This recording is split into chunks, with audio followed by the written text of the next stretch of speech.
When I saw it first, to be honest, I thought it's a meme.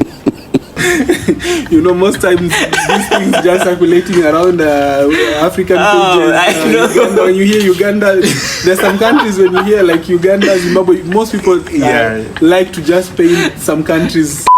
What's good, YouTube? It's your boy Pretty Boy J. Welcome back to my YouTube channel. Good to have you back on Pretty Boy J's channel. In today's video, we are actually delving into something very interesting and very intriguing. Guys, have you heard the news about IVF? I mean, I read this news online and then I find it very intriguing, and I decided to call my colleagues so that we could share our opinions about it. But before we get into the video, I'd like to introduce my colleagues. So on my left here is Dr. Jerry, and then on my right here is Dr. Tom. Yeah, so guys, have you heard the news about this whole IVF in Uganda? Whatever, this 70-year-old. Before, let me even tell them about the news. Like, it's a 70-year-old woman who actually gave birth to twins via IVF. So that is actually the premise of the whole story. I heard about it. I saw it online. It was circulating on Twitter and Instagram. Yeah. It went viral. Yeah. Yeah, for like 2 weeks back, something like that, maybe, or so. So guys, what's your perspective about this whole IVF thing? What do you think about it? For me, when I saw it, it was a little interesting because of the age of the woman. Yes. She's like a pensioner, 70-year-old. And I was thinking, what was the main reason behind, like, what was she trying to achieve at the age of 70? Yeah. So those were the things, and I was thinking, is it ethical to do IVF at the age of 70? So those are the things I was considering. Yeah. True. Yeah, also for me, when I saw it first, to be honest, I thought it's a meme. You know, most times these things just circulating around African pages. Uganda, when you hear Uganda, there's some countries when you hear like Uganda, Zimbabwe, most people like to just paint some country. And I let it go just like that. I just read it and I didn't find much about it, like maybe a link to go through it and see and confirm, but anyway, things are happening anywhere. I know, shocking things. I mean, for the benefit of our viewers, let's actually delve in. What is IVF actually? I mean, most of our viewers might not know what you are even talking about with the IVF whole thing. So, what do you think IVF is? Okay, will you take it to Ashi? Okay, as for IVF, it's in vitro fertilization. Yes. So, you know, as we all know, that babies are formed in the womb, right? Like in the uterus. Yeah. Biologically. Look at this one. It's biologically like a male and a female have to mate, and then a baby will form. Maybe just for some animals. For example, I think there are some animals that are formed outside. Right? Yeah. Outside the outside the womb. But for humans, or let's say for most mammals, we expect all these things to occur internally. Yes. So you at the end, you just get a end product. But when you say in vitro fertilization, in fact, in vitro means it's done outside. Yes. Yeah. In a lab or something. In a lab. Yeah. So it's done in a lab. Like you combine egg and sperm, then you get let's say in a layman term, maybe a baby in its earliest form when it's being formed. Then you take the product and you return it back to the female, and you expect it. Yeah, you plant it. Then you expect it to grow, and as times pass, it will eventually become a whole baby. And then you can give birth naturally. That means, like, to put it in a good way, it means that the woman in question had eggs. Yes. Yeah, had eggs, and there was maybe a husband.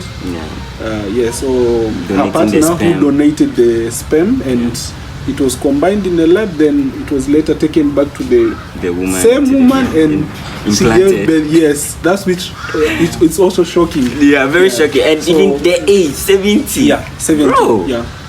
Well, just to add a little to what Dr. Tom has said.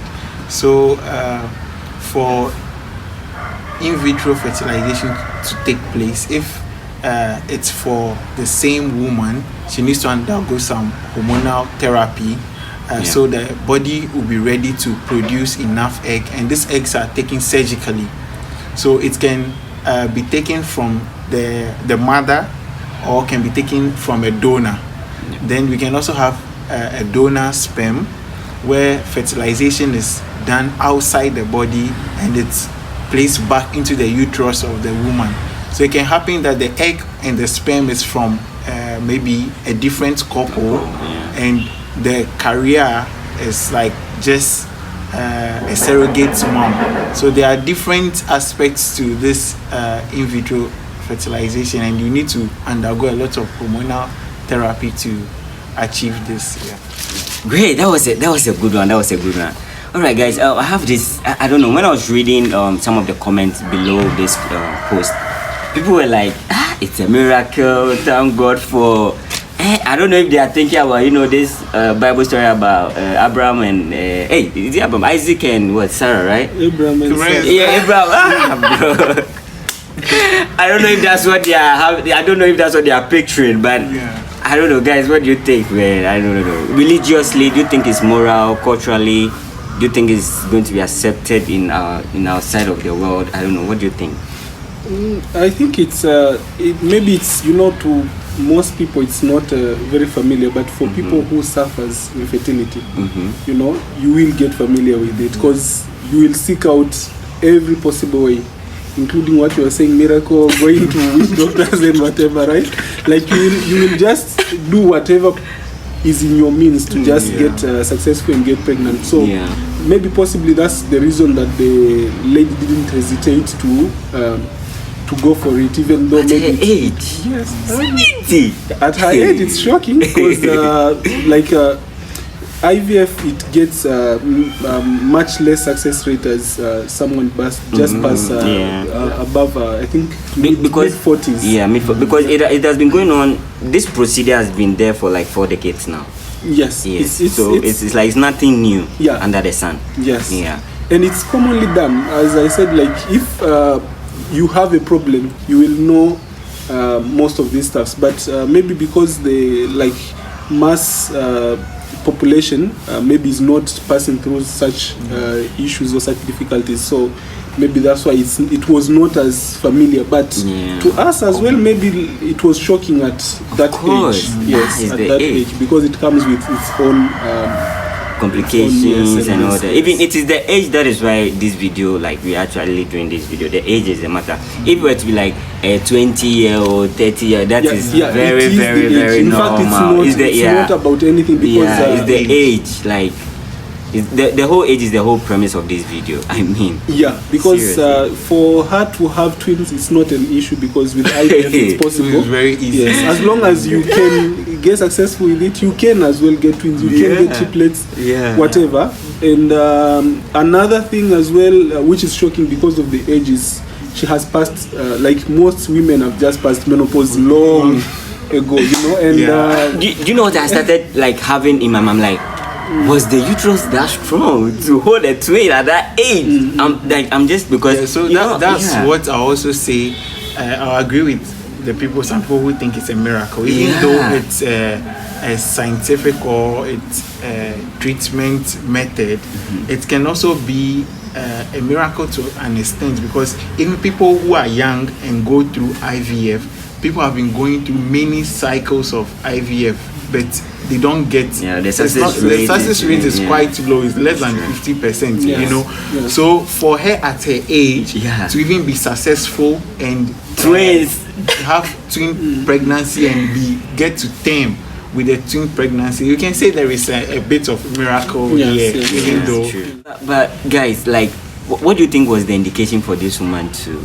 I mean, I'd say so. Like, for me, I'm just thinking, is it that she has always been yearning to have a baby on her own? Because she could have gone for adoption. I mean, why go through this stress at this age? And I mean,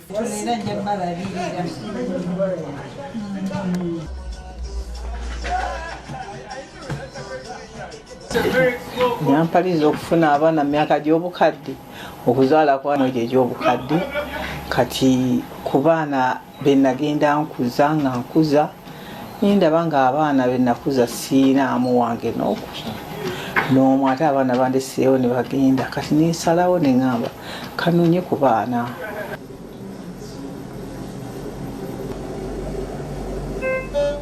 never know. You know what pregnancy and being fertile does to women. Because if you're in the fertility clinic, you understand how important it is for their, I don't know if their integrity, identity, their person, who they are. I know I cannot explain how they feel being a mother. And you see, people go to all lengths to get a child.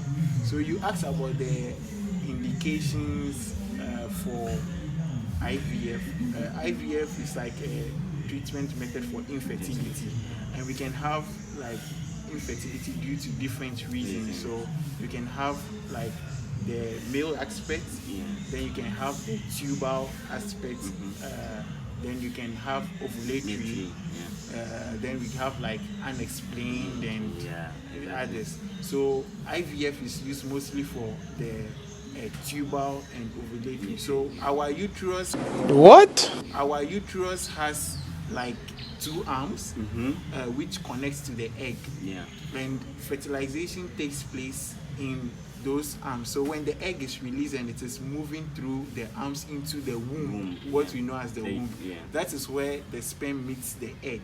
So due to maybe some diseases in the past, or some infections in the past, or maybe some surgeries, some women have these tubes blocked. So when the egg is released, it's not able to meet the sperm. Some women also have problem with their hormones. We know monthly your hormones need to shift, like up and down, for you to have your menses. You release an egg, or your hormones to prepare the womb. So some women have problem with this ovulatory thing, and they cannot have babies, so they go in for the IVF. This method. Yes, and to add on that, it's not just even if they don't have the tube at all. It's not just if they're blocked. You know, some maybe have had probably some of them, and maybe it was ectopic, and maybe the surgeon just did operation and removed the tubes. Yes, but it can still be done. Even the unexplained, as Dr. Oklo just said, unexplained. It's it's a very good procedure to be done, and it's way better than what we call IUI. We call it intrauterine insemination. That's which they like just take artificial insemination. Yes, they just take a sperm. Yes, they take a sperm and then they just put it on the in the uterus. IVF, you already combine them outside for it to start. Actually, to reach to take the sperm itself and just give it a head start. Yes, like in the uterus, then it will just go and combine with an egg inside the uterus, inside a woman. Yes, but IVF is outside. So like it's much better than IUI. So even for all those unexplained infertility, it's a good procedure to do, and I think it was done and it was successful. For men, I think they have the ability to impregnate someone. Regardless of the age. But at any age, people will just still be shocked. As you age, there are some conditions and like genetic probability of getting some genetic defects with the babies. As you age, this syndromic babies. I mean, just to clarify, even with the low sperm count, IVF gives it a better chance. Better chance. So even if a male partner has a low sperm count, it can still be taken, and since it's done in the lab, you do it yourself physically. Fertilize it. It can be done there because it's possible.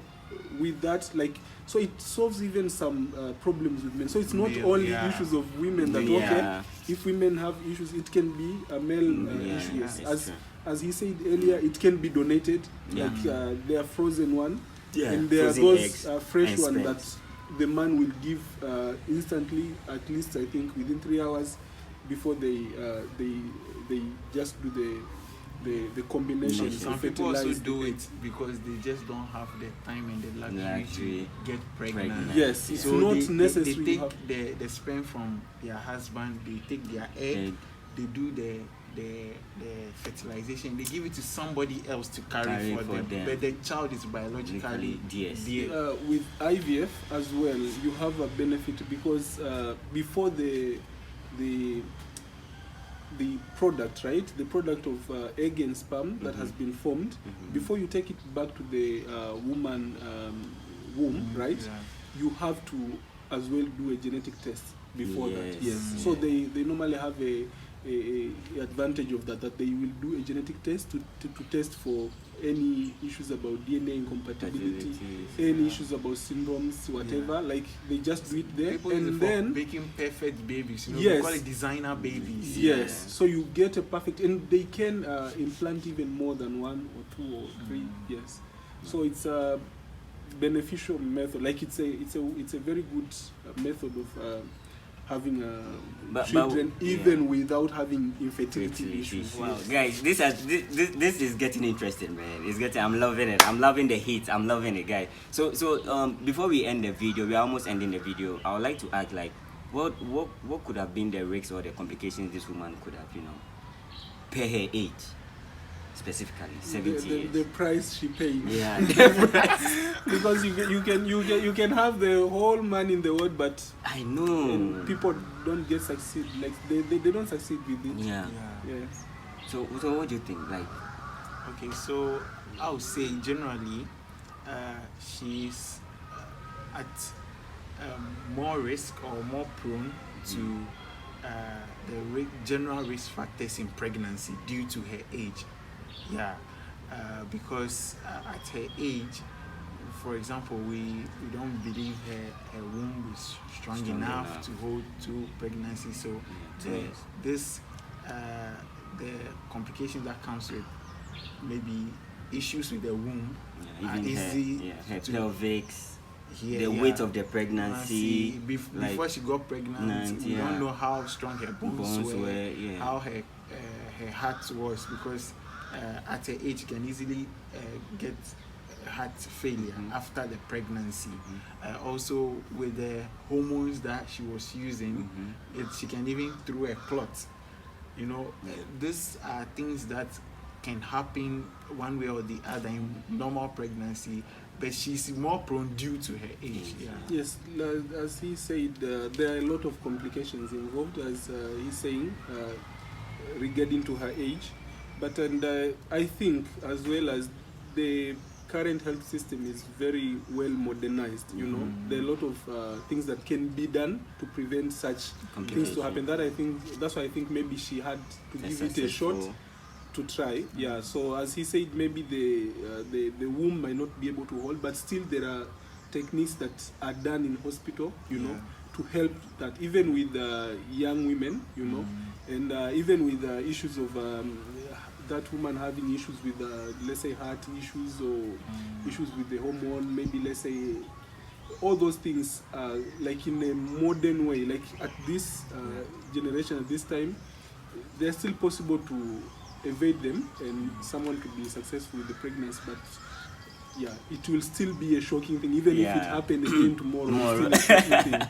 Yeah. I know, right? Guys, I want you to leave your comment in the comment section. What do you think about this whole thing? Like, with all what we have discussed now, I believe you actually know what IVF is by now. So what do you think? Share your opinions in the comment section. Let's interact in the comment section. But before we end the video, what advice do you think we should give to people out there who wants to go into IVF? And then with regards to the whole age thing, because it's the age that I'm concerned about, actually. For me, I would say, if you have the money and you want to, and you have the indications, maybe there are due to one reason or the other, you cannot have children and you want to go for it, then I'll advise you to go for it. But what I would say is that from my own perspective and from my beliefs, I think people should not abuse this IVF. And also, when you do it, I believe that we should not fertilize eggs and just discard them. So you fertilize what you are planning to use than to take many eggs, take sperm, fertilize them. You choose the best, make your designer baby, then you discard the rest. So our advice against that, if you have the money and there is really the indication for you to do IVF, you should go ahead and do it. Yeah. For me, I will say go for it. Just one way, if it's possible, and just go for it in the right way. Yeah, with like good intentions. No, not just good intentions, but like seek a professional advice. People, there are doctors who are well known with a much higher success rate with that, and on top of that, I think it's even more pleasing. Yeah, and I might even applaud the doctor who went stage by stage with that woman to that. Yeah, for me, if it was a personal issue, I would have opted for such a doctor, because okay, he has accomplished something. Success rate at the age of 70, because even above 45. The success rate is very less than 10%. So for 70, it means the doctor has really done what he has paid his dues. He has seen it all. Oh, I know. This is what we call super specialist consultant. I know, right? All right, guys. So for me, as usual, go for it. That's what I can tell you. Just go for it, man. If you have the means, the resources, and you are prepared, you have to be prepared for something like this, because you are going to go through stages of whatnot. You have to be mentally prepared, financially prepared, whatnot. Yes, you don't just stand up and go and be doing IVF, please. So go for it if you can, and you have the means to. All right, so I'd like to thank my colleagues who actually made time, to come on the channel and then discuss it with that. I do this whole thing for you guys as well, so for my viewers. So help me thank my colleagues, okay? Yes. All right, guys. Thank you very much, Dr. Jerry. Thank you very much, Dr. Thomas. Yes, for your time and all. And then, in fact, we having time to educate our viewers. My viewers. But guys, please, if you found this video very educative, you can share this video. If you are new here, you know what to do. Just hit the subscribe button and then turn on post notifications for other subsequent videos. When I post, you get a notification. This has been a wonderful time with Pretty Boy J with my colleagues here. See you in the next video. Adios.